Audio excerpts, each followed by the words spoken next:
Alright, this is a windy day in the world's scariest arena. So I'm trotting this horse along. And then when I like his trot, I ask him to lope. I'm not asking him to go too close to the fences because I don't want him to get too scared. I'm trying to keep his right ear at least as high as his left ear. So every time he tries to throw his head to the outside, I pick up on the inside rein a little bit. And then every time he tries to dive in, I pull out on the outside rein. And just keep working him back and forth, trying to keep him more or less on that circle. The first circle's for me to find out where he leans in the most. And the reason he leans in is because he's scared. And then the second time around, I point him at what he's scared the most of, and then allow him to quit when he chooses to.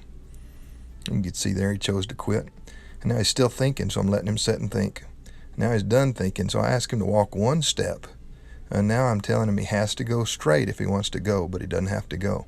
So I'm not going to jam him up there close to the fence. And then once I like the way he's standing still, I ask him to walk a small circle, the direction he would prefer not to. And when I like his walk, I ask him to trot. When I like his small circle to trot, I put him on a big circle. When I like his trot, I'll ask him to lope. When I say I like his trot, I mean that I could continue to trot, and I don't feel like he's going to volunteer to lope. I'm going to do the same thing again here. I'm going to lope more than one circle and less than two circles. When I get back to the point where he leans in the most, I'm going to require him to go straight, but allow him to quit. So I'm not really telling him what to do, I'm just telling him where to do it.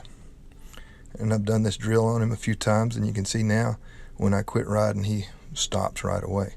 And he's stopping a little bit too abrupt to suit me. He's not wanting to go very close to the fence at all. I'm glad that he's listening to my seat and choosing to quit when I quit riding, but I'd like to try to get his downward transition softened up a little bit now to where it's not so abrupt. So next time, rather than allowing him to quit when he goes straight, I'm only going to allow him to trot. So he's not, now right here, he's thinking about loping, and I'm letting him think. And there he volunteered to lope. He took an outside lead, so I brought him back to a trot. And now he's thinking about loping, and he actually chose to volunteer to lope. And now I am requiring to keep him loping. So I never ask a horse to go until I know he's not wanting to go. But if they volunteer to go, I normally let them. Okay, so this time, when I get back to the point where he leans in the most, I'm going to make him go straight. I'm going to allow him to trot. And then when he trots a couple of steps, then I will allow him to walk. And then after he's walked a couple of steps, then I will allow him to quit. So he's not allowed to walk until he's trotted.